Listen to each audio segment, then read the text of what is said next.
The movie opens with the starship Avalon gliding silently through deep space, a colossal vessel carrying over 5,000 passengers and crew, all asleep in hibernation pods.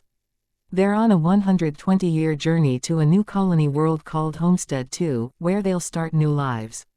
Everything on the ship runs flawlessly under full automation, until it passes through a meteor storm that damages critical systems. One pod malfunctions. Inside, Jim Preston, a mechanical engineer, suddenly awakens. Disoriented, he stumbles out, expecting to see bustling hallways and crew members. Instead, the ship is silent. The AI greets him cheerfully, saying, "Welcome to Homestead 2, but when Jim checks the navigation screen, it shows arrival in 89 years. His relief turns into dread as he realizes something is terribly wrong. Jim wanders through the ship, empty restaurants, silent gyms, and massive observation decks filled with nothing but starlight. He tries contacting the bridge and sending emergency messages, but every system tells him the same thing. Response time, 55 years each way. His panic grows as he pounds on doors that won't open and shouts for help in echoing corridors. When the reality sinks in, Jim sits alone in the grand dining hall, surrounded by untouched plates and glowing lights. The Avalon hums quietly in the background, a paradise turned into a prison. And in that moment, he realizes the unthinkable: he's the only human awake on a ship drifting through infinite space. Days turn into weeks. Jim tries to stay occupied, jogging through empty corridors, watching movies, and exploring every part of the Avalon. His only companion becomes Arthur, the android bartender who offers polite conversation but no real empathy. Jim begins talking to Arthur like a friend, laughing one moment and screaming in despair the next. The monotony slowly breaks him down. He grows a beard, drinks heavily, and even builds makeshift games just to pass the time. One day, he ventures into the spacewalk chamber, stepping out into the vastness of space. The stars surround him in silence, a breathtaking, terrifying reminder of how truly alone he is. When he returns, his eyes are hollow, even beauty can't comfort him anymore. After a year of solitude, he reaches his breaking point. Standing before the ship's airlock, he almost opens it to end his suffering, until his eyes land on something, a sleeping woman inside one of the pods. Jim is captivated by Aurora Lane, a writer from New York. Curious, he accesses her passenger profile and watches her video interviews. She's intelligent, charming, and adventurous, everything he's lost in himself. He becomes obsessed, visiting her pod every day, talking to her as if she can hear him. He battles his conscience for months, torn between morality and desperation. If he wakes her, she'll share his fate, but he can't bear the silence any longer. Eventually, loneliness wins. With trembling hands, he overrides her hibernation system and brings her back to life. Aurora wakes up just as Jim once did, confused, scared, and disoriented. Jim pretends it was another malfunction and helps her adjust. They explore the ship together, dine, laugh, and share stories. Aurora begins to see Jim as her savior, the one who kept her sane. As time passes, friendship turns into love. Together, they swim in the zero-gravity pool, go on virtual adventures, and dream about their new life. For a moment, they make eternity feel bearable. But paradise doesn't last. One night, Aurora talks to Arthur, who casually mentions Jim's secret, that he deliberately woke her up. Her world collapses in an instant.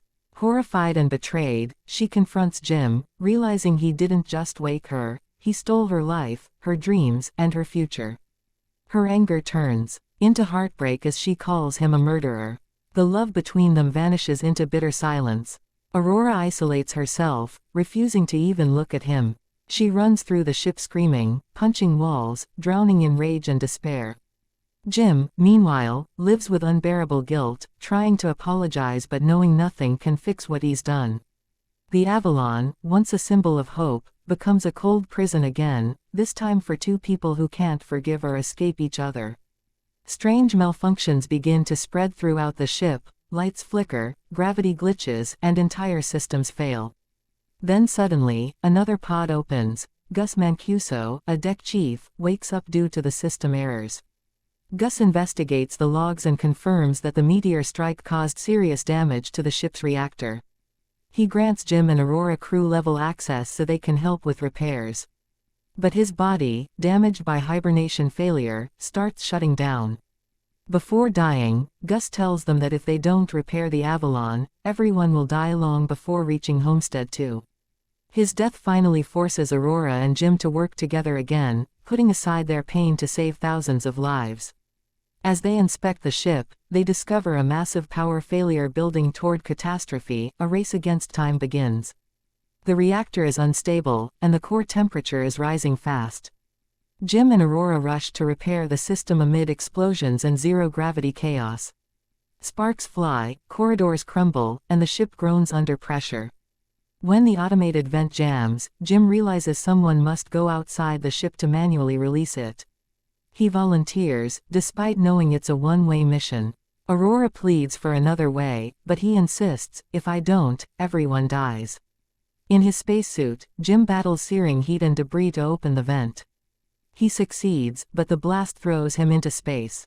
Aurora screams as she pulls him back using the tether, dragging his unconscious body into the med bay. With tears streaming down her face, she revives him just in time. That moment breaks her anger. She forgives him, realizing he risked everything to make things right. After stabilizing the ship, peace finally returns. Jim later discovers that the medical pod, the autodock, can place one person back into hibernation. He tells Aurora she can still finish her journey, to wake up on Homestead 2, as she always dreamed. But Aurora can't leave him behind. Despite everything, she chooses to stay. Together, they accept their fate and start a new life aboard the Avalon, transforming the sterile halls into a home filled with greenery, art, and warmth. They build gardens, raise animals, and write stories, turning loneliness into a shared existence. For the first time, they truly live, not just survive. Aurora writes in her journal, capturing their journey, not as a tragedy, but as a story of love found in impossible circumstances. 88 years later, the Avalon finally reaches Homestead 2. The crew wakes to find the ship transformed. Vines, trees, and flowers fill the grand concourse, a small paradise created by two people. Aurora's voice narrates from her journal, "We built a life here. Not the one we planned, but the one we found." As the camera pans through the lush ship and fades into the glowing planet beyond, it's clear, love, even in the vast silence of space, can leave a lasting mark. Passengers isn't just about space travel, it's about loneliness, choices, and the need for connection. Two souls woke up too soon, but found something even more rare among the stars: love, purpose, and redemption. Because sometimes, even in the emptiness of space, it's not where you're going that matters, it's who you wake up with. If you like our work, please like, share and subscribe our channel.